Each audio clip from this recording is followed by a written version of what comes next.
asas-asas yang di Perpu itu tadi untuk apa kok hanya sebagai macam kertas? Kita kalau memang Pemkab ini komitmen, jalan poros nasional saja bisa bangun. Masa kita hanya diberi 10%? Pemerintah desa itu mungkin jadi nggak penting, saya nggak tahu. Tapi dana kita besar, tapi yang diberikan kita minimal. Itu yang bisa saya sampaikan. Ngapunten waktu itu. Oke, terima kasih wabillahi taufiq wal hidayah. Wassalamualaikum warahmatullahi wabarakatuh. Mungkin menyampaikan sekian lama cinta yang terpendam baru kalau hari ini tadi. Bagaimana menurut Bapak Samudi terkait polemik ADD di wilayah Kabupaten Bojonegoro itu? Kalau terkait ADD itu sebenarnya tidak ada yang perlu dipolemikan ya, karena ADD itu sifatnya baku. Jadi kalau terkait ADD itu kan acuan kita pasti PP lah ya, PP, Perda dan Perpu. Peraturan pemerintah itu mengatur bahwa besaran ADD itu minimal 10%. Kemudian pada zaman Pak Yoto Bupati Bojonegoro itu di Perda nomor 9 kalau nggak salah, buku ke-6 itu disebutkan besaran ADD itu adalah 12,5% dari perimbangan pusat dan daerah setelah dikurangi dana alokasi khusus.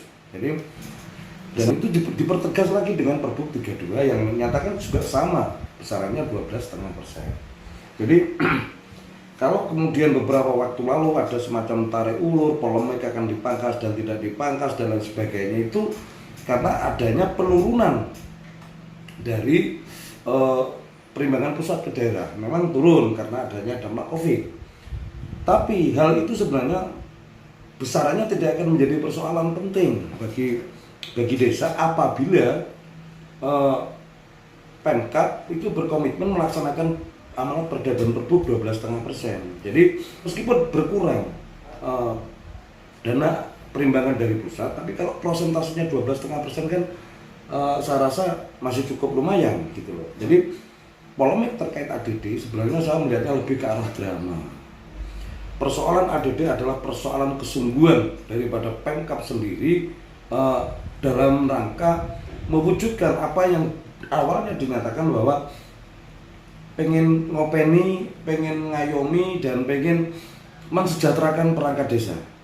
Tapi faktanya yang kita lihat 3 tahun perjalanan ini Pemkab masih menggunakan angka 10%. Pemkab punya hutang dengan pemerintah desa yang 2,5% yang belum pernah dilaksanakan itu.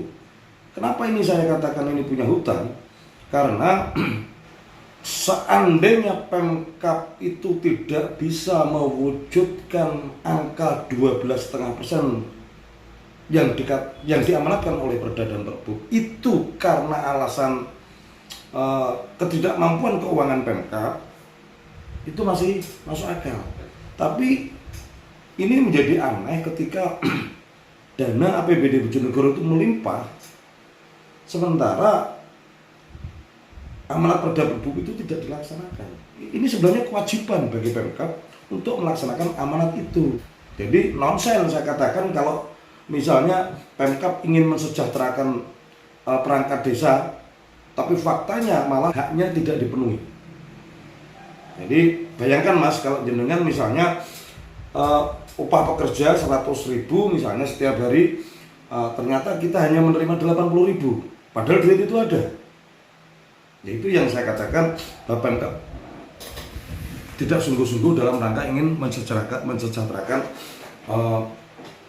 Pemdes. Dalam hal ini itu hanya masalah retorika menurut saya.